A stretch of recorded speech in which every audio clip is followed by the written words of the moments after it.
Le Seigneur te dit, laisse-moi contrôler ta vie. Et beaucoup de chrétiens aujourd'hui, malheureusement, quand ils entendent ça, ils pensent que le Seigneur veut les tyranniser. Il y a un mensonge du diable qui fait croire aux chrétiens, à certains chrétiens, que quand le Seigneur nous demande de le laisser prendre contrôle, c'est parce qu'il veut nous dominer, il veut nous écraser. Non, non, non, non. Quand Dieu te demande de le laisser conduire ta vie, c'est parce qu'il veut te faire profiter de son expertise. Il veut te faire profiter de sa perfection, de son excellence, de sa sagesse. Il veut te conduire à bon port. Mais toi, tu ne le crois pas. Et tu cèdes au mensonge du diable. Tu veux toujours garder au moins un petit contrôle sur ta propre vie. Et c'est pour ça que tu n'arrives pas à t'en sortir. Bonjour à tous bien-aimés, bienvenue sur Vie TV. Qu'est-ce qu'il faut faire pour être sûr et certain de ne pas rater l'enlèvement? La parole de Dieu nous parle d'un homme dans la Bible qui s'appelait Enoch. Et elle nous dit que Enoch a marché avec Dieu. Il a été enlevé. Enoch, c'est quelqu'un qui ne faisait qu'une seule personne avec Dieu. Et Dieu l'a tellement apprécié. Dieu a tellement apprécié le fait que Enoch choisisse d'être scotché au Seigneur tout au long de sa vie, qu'il lui a fait ce que j'appelle un enlèvement personnalisé. La parole de Dieu nous parle de l'enlèvement des saints. Nous allons être tous enlevés en même temps. Mais Enoch avait connu un enlèvement personnalisé. Et la Bible nous dit que c'est parce qu'il avait marché avec Dieu. Et je voudrais donc te dire, mon frère, ma soeur, que pour beaucoup de personnes qui aujourd'hui sont angoissées par cette histoire de l'enlèvement, du retour de Jésus, qui se demandent s'ils vont pouvoir être enlevés ce jour ou pas. Le problème avec vous, c'est que vous ne marchez pas avec Dieu. Marcher avec Dieu, c'est quoi? Je voudrais te dire, mon frère, ma soeur, qu'il y a une chose qui est tellement importante aux yeux du Seigneur. Je l'ai déjà dit sur VTV, Matthieu 22, 37, que tu aimes Dieu de toutes tes forces, de toute ta pensée, de toute ton énergie. Et aimer Dieu, ça se matérialise comment?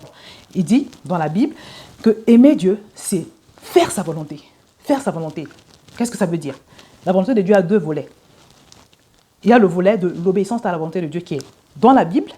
Mais maintenant, pour certains aspects de ta vie, comme le choix de ton conjoint, la Bible ne te dit pas qui tu dois épouser. Pour cela, il faut quand même que tu fasses la volonté de Dieu. Et pour faire la volonté de Dieu, en ce qui concerne le choix d'un conjoint ou un autre choix important dans ta vie, il faut donc que tu sois capable de savoir ce que Dieu veut. Et pour savoir ce que Dieu veut, il faut avoir une relation avec son Saint-Esprit. Et c'est ce qui fait défaut à beaucoup de chrétiens.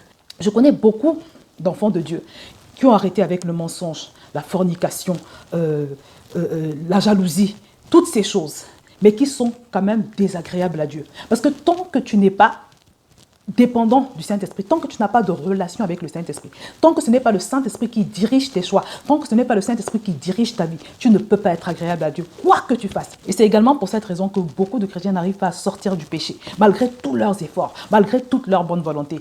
Si tu es dans un péché chronique comme la pornographie, la masturbation, le mensonge, parce que le mensonge c'est chronique chez certains, la colère, ça veut dire simplement que tu n'as pas encore cédé le volant du véhicule de ta destinée à Dieu. Ça veut dire que c'est encore toi qui es le chef de ta propre vie.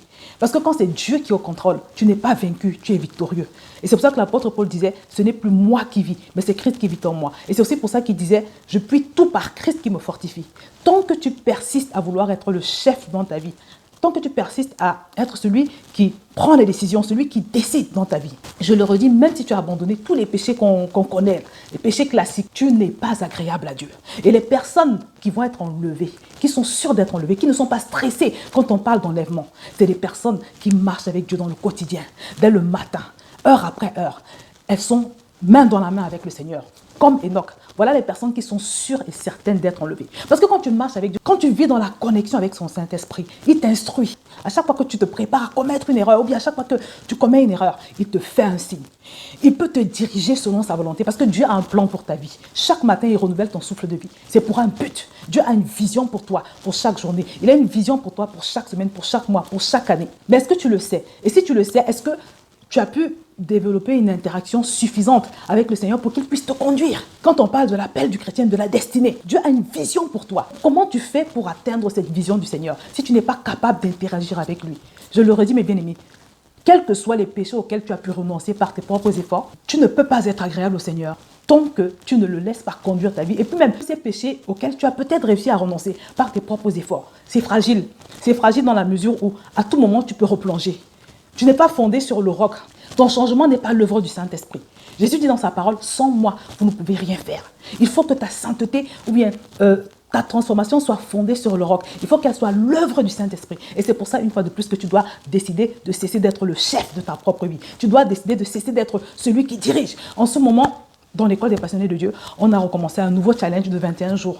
Et le titre, c'est 21 jours synchronisés avec le Saint-Esprit. Parce que nous avons compris que c'est ce qui fait plaisir à Dieu. Vous savez, moi, personnellement, jamais je ne me pose des questions du genre est-ce que je serai enlevé? Est-ce que le pasteur Yvan Castagno a prêché il y a de cela quelques jours sur ces choses-là? Il a parlé de l'enlèvement. Il a dit notamment que beaucoup de chrétiens iront en enfer. Et puis ça a créé beaucoup de disputes, ça a créé des agitations, ça a créé beaucoup d'altercations verbales parmi les chrétiens. Surtout de la part de ceux qui sont stressés par l'histoire de l'enlèvement. Je voudrais te dire, mon frère, ma soeur, que Dieu n'est pas intéressé par ce genre de débat. Il n'est pas intéressé par ces disputes. Oh, tel pasteur soutient qu'on peut perdre son salut. Oh, tel autre pasteur soutient qu'on ne peut pas perdre son salut. Il n'est pas intéressé par tout cela. Tout ce qui intéresse le Seigneur, c'est que tu lui donnes ton cœur, que tu te livres à lui, corps, esprit et âme. Toutes les personnes qui font ça, qui obéissent à Matthieu 22, 37, de se livrer corps, esprit et âme, qui sont prêts à mourir pour le Seigneur, qui vivent au quotidien scotchés avec Dieu, qui marchent conduits par l'Esprit, qui marchent avec Dieu comme Enoch, ils sont sûrs d'être enlevés. Parce que ce ne sera qu'une continuité en fait. Quand tu marches avec Dieu, tu n'as pas de surprise. Tu ne peux pas être surpris par le fait de ne pas être enlevé le jour où il va revenir. Parce que tu marches avec lui. Et marcher avec Dieu, ça veut dire quoi? Quand il y a un péché que tu n'arrives pas à vaincre dans ta vie, il te donne la capacité de le vaincre. Quand il y a un danger, de te retrouver égaré, le Saint-Esprit te prévient parce que c'est un esprit qui est vivant. Ce Saint-Esprit à l'intérieur de toi est vivant. Donc mon frère, ma soeur, si tu veux être sûr d'être enlevé au retour de Jésus, si tu veux être sûr de triompher sur le péché, revois simplement la place que tu donnes au Seigneur dans ta vie. Revois simplement le niveau jusqu'où tu lui permets de régner sur ta vie, de contrôler ta vie par le Saint-Esprit qui habite en toi. Tu dois laisser le Seigneur diriger ta vie. Tu dois laisser le Seigneur contrôler ta vie. C'est le secret pour être agréable à Dieu. C'est le secret pour triompher du péché. C'est le secret pour triompher des pièges de la vie. C'est le secret pour triompher des dangers de la vie.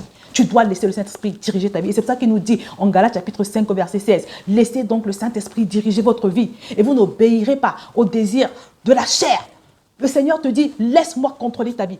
Et beaucoup de chrétiens aujourd'hui, malheureusement, quand ils entendent ça, ils pensent que le Seigneur veut les tyranniser. Il y a un mensonge du diable qui fait croire aux chrétiens, à certains chrétiens, que quand le Seigneur nous demande de le laisser prendre contrôle, c'est parce qu'il veut nous dominer, il veut nous écraser. Non, non, non, non. Quand Dieu te demande de le laisser conduire ta vie, c'est parce qu'il veut te faire profiter de son expertise. Il veut te faire profiter de sa perfection, de son excellence, de sa sagesse. Il veut te conduire à bon port. Mais toi, tu ne le crois pas.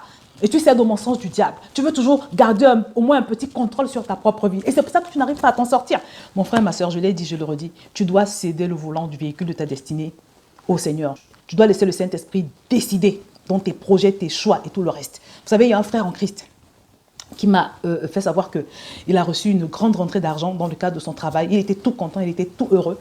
Et je lui ai dit, mon frère, c'est bien d'avoir reçu cet argent, mais je voudrais te dire que ce qui compte, ce n'est pas tant ce que tu reçois ou le montant d'argent que tu as reçu, mais ce qui compte, c'est ce que tu vas faire avec cet argent. Dieu est en train de te voir, de t'observer, de voir comment tu vas réagir. Parce que tu es content, tu es heureux, tu dis que Dieu t'a béni. C'est lui qui a permis que cet argent se retrouve dans tes mains. Mais ce que le Seigneur attend maintenant, c'est de savoir jusqu'à quel point tu vas le consulter dans la gestion de cet argent. Parce que mes bien-aimés, vous devez savoir que quel que soit ce que nous pouvons avoir dans nos vies, nous ne possédons rien en réalité. Nous ne sommes que les intendants de tout ce que nous avons. Dieu te donne des enfants. Tu ne dois pas les élever selon ta propre sagesse. Tu ne dois pas les diriger dans la vie selon ta sagesse. Mais tu dois toujours dire au Seigneur, qu'est-ce que tu veux que je fasse avec ces enfants? Comment est-ce que tu entrevois leur vie, leur futur? Dieu te donne un mari, une femme. Il te donne l'opportunité d'être en couple. Tu dois demander au Seigneur, Seigneur, quelle est ta vision par rapport à notre couple? Tout ce que Dieu te donne, tu dois recevoir des instructions de lui. Parce que je le redis, ce qui compte, ce n'est pas ce que tu as, mais ce que tu fais avec ce que tu as. Et tu aimes Dieu quand tu t'arranges à te synchroniser avec le Saint-Esprit dans la gestion que tu peux faire de ce que tu as, des choses que tu as. Dieu attend que tu sois synchronisé avec le Saint-Esprit. Synchronisé avec le Saint-Esprit, c'est quoi? C'est que tu puisses vivre dans la communion permanente avec le Seigneur. Parce que tu as été créé pour la communion avec Dieu. Dieu prend plaisir à la communion que tu peux avoir avec lui. Et c'est pour cela qu'il avait accordé à Enoch le privilège de connaître un enlèvement personnalisé. Tant que tu ne l'as pas compris, ta vie spirituelle sera boiteuse, mon frère. Ta vie spirituelle sera boiteuse, ma soeur. En ce qui me concerne, je ne décide de rien, même des choses les plus banales, même de comment est-ce que je vais organiser ma journée sans consulter Dieu. C'est Dieu qui organise mes journées. C'est lui qui organise toute ma vie dans le moindre détail. En ce moment, je pourrais changer de voiture, par exemple. Mais tant que le Saint-Esprit ne m'a pas donné son OK, tant qu'il ne m'a pas donné son aval, je ne le ferai pas. J'estime que ma voiture a déjà fait son temps et que je pourrais envisager de la changer. J'ai ce qu'il faut pour changer de voiture. Mais comme j'ai décidé de vivre dans la dépendance au Saint-Esprit, je préfère me confier au Seigneur par rapport à cela. C'est lui qui doit me dire si je dois changer de voiture, quand est-ce que je devrais le faire, et même quelle voiture je vais choisir.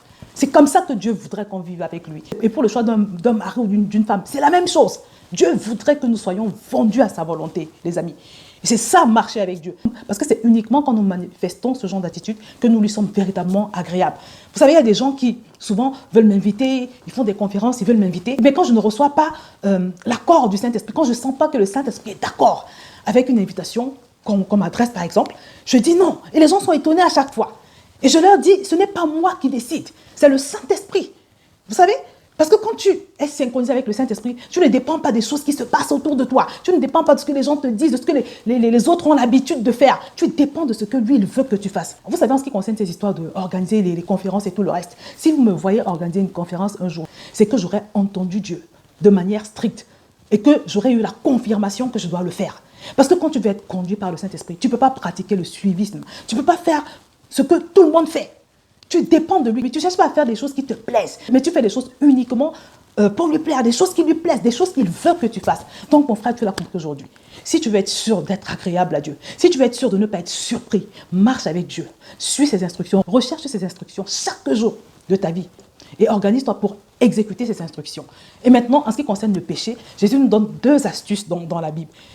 Il dit veillez et priez afin d'éviter de tomber dans la tentation. Quand il parle de veiller, veiller, c'est quoi? Veiller, c'est simplement faire attention à tout ce qui peut te mener au péché, tout ce qui peut favoriser le péché dans ta vie. Ça peut être des choses, ça peut être des attitudes, ça peut être des choix que tu fais, ça peut être des personnes autour de toi. Comment est-ce que tu gères tes journées? Vous savez, dans ce monde, quand les gens veulent avoir une bonne santé, ils font attention à avoir une bonne hygiène de vie. Ils font attention à ce qu'ils mangent, ils font attention à beaucoup de choses. De la même manière, si tu veux avoir une bonne santé spirituelle, tu dois faire attention à ton hygiène de vie spirituelle. Tu dois faire attention à ce que tu donnes à manger à ton âme. Comment est-ce que tu passes tes journées, par exemple? Mais si tu passes toutes tes journées dans les jeux vidéo, si tu passes toutes tes journées à regarder des films, si tu passes tes journées à faire des choses qui ne sont pas forcément mauvaises, mais qui ne t'édifient pas, c'est normal qu'après tu ressentes que ta chair est stimulée. Tu ressentes que tu n'as que de mauvais penchants. Parce que tes journées en tant qu'enfant de Dieu doivent être équilibrées. Si tu veux avoir une chance, mon frère et ma soeur, d'avoir une bonne santé spirituelle, tes journées doivent être équilibrées. Tu dois un coup regarder un bon film à la télévision, pas un mauvais film, mais un bon film. Tu dois un coup également avoir des temps où tu mets la louange chez toi. Tu dois avoir des temps où tu écoutes des enseignements qui vont nourrir ton âme. Et à côté de ça, il faut que tu prévois des temps de retraite, des temps où tu te retires dans la présence du Seigneur au moins une fois par semaine pour les plus occupés. Des temps où tu te retires juste pour l'entendre, juste pour méditer sa parole, juste pour te nourrir d'enseignements. Tu dois cultiver la présence de Dieu au quotidien.